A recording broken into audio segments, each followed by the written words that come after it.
So at this point we have solved one-step equations, two-step equations, equations with a variable on each side, and one-step inequalities. And we've learned what to do if we ever multiply by a negative number on both sides of our inequality.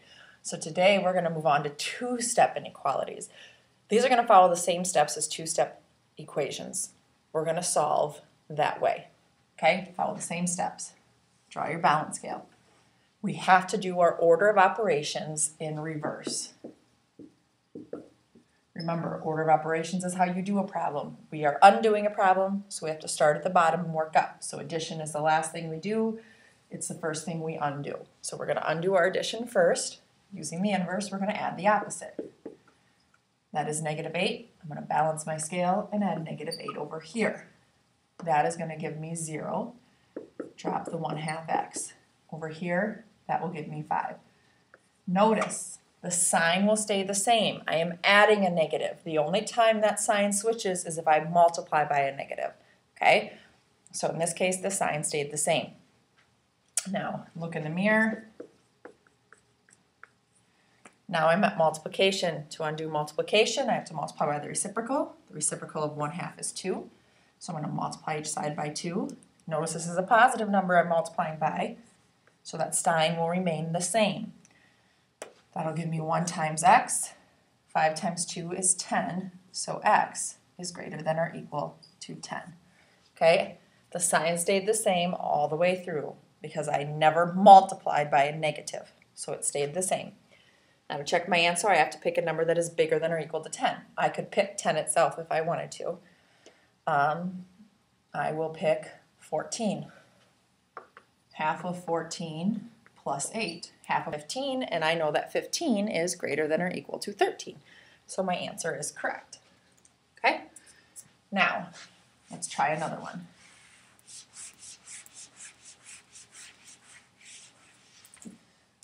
-3x minus 2 less than -14. Okay?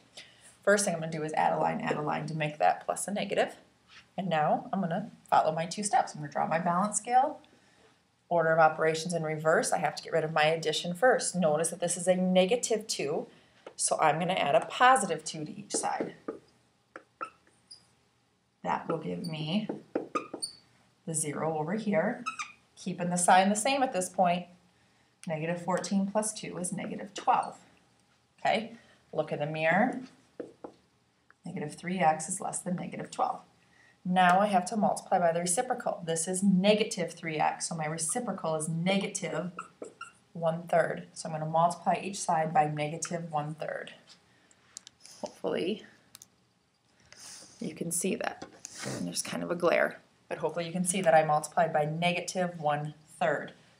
Now, what did I just do? I just multiplied each side by a negative, so I know right now my sign is going to switch. It did not switch until this point. Up here it stayed the same. That's going to give me 1 times x.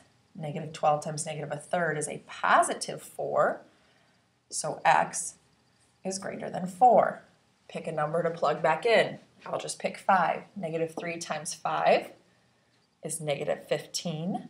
And -15 plus -2 is -17. -17 is less than -14. So we are correct. So as a summary, two-step inequalities are exactly like two-step equations in the terms of the solving process. We keep the sign the same unless at some point we're multiplying each side by a negative.